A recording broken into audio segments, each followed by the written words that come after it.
problème bu baax écran bi ñoo ngi 16h17 ci simili yi yàggul waa ji dina exploiter benn faille boo xamante ne commerçant yu bëri xamuñu ko yéen a ngi gis loxo mi fu mu ko dugal léegi jeex na lii nag nekkul am sàcc boo xamante ne daf lay jaay doole wala da lay jéem a triant waaye dafa nekk loo xamante ne de plus en plus duñ koy gis muy affaire bu dangereux dal leen a jàmm ci Dakar tey dañoo ñëw pour ñu analyser vidéo yi pour ñu xool failles yi ci nekk te it ñu mun see jàng ba lu mel ni dootul amaat ngir ngeen mën see protéger wu. image yi comme ni ngeen ko xalaatee ñu ngi jugee ci benn vidéo de caméra de surveillance bu benn point de transfert d'argent nañu dem seetaan vidéo bi mais balaa loolu ñoo ngi leen di ñaan ngeen abonné wu ngeen like vidéo bi tey ngeen partagé ko sur ce nañ dem.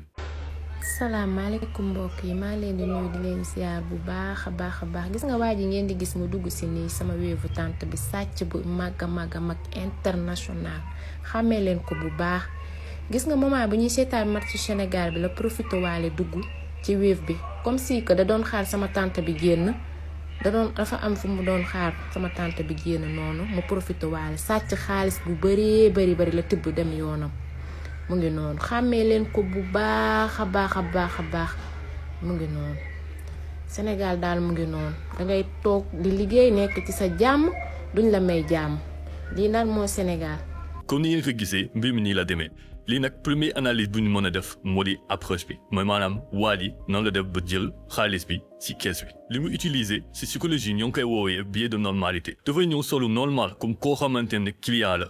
amaana sax ay intention dafa ñëwoon pour def transfert d'argent mais ba mu gisee ne am na opportunité sàcc hésité wul benn yoon moo waral mu jël ko suñu xoolee vidéo yi dañuy gis ne moo ngi balayer regard de gauche à droite pour xool ndax mën na am fenêtre d'ouverture pour mën a agir te mooy instant bu mu jëlee loxoom di ko dugal ci comptoir yi xam na exactement xaalis fa fu mu nekk donc mën nañ déduire que ne ku xam place bi bu baax la. ba mu récupérer li yaa su xaalis bi jëlu rek daw dafa jël tourner ndànk daal di dem yoonam. loolu nag lu tax mu koy def te bañ a attirer attention parce que xam na ne su defee benn mouvement daw loolu noonu mën na créer benn suspicion dañuy douter kii nekk ci kees bi da ko woon ginnaaw ba waa ji di def action bi après la ñuy découvrir que ne kees bi dañ koo vidé te ba ñu xoolee caméra de surveillance loolu moo ko confirmé pour prévenir genre de situation yi nii mën ngeen teg plusieurs affaires premier bi mooy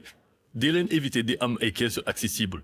maanaam dee la am kees yoo xamante ne nit ki du mën a dugal loxam ci biir parce que il suffit que mu dugal loxam lépp lu nekk ci comptoir bi mën na ko jot donc loolu mën na ko jël su fekkee ne da ngeen war a jël dara ci ginnaaw amaana dee la am réflexe jël xaalis bi dugal ko ci comptoir wala ci coffre ngeen tëj ko loolu gën a wóor lii nag de plus en plus ñoo ngi koy seetlu ñoom leen di ñaan nag ngeen partager vidéo bi ngeen like ko tamit si su ñu ngi wante ba beneen ci Dakar.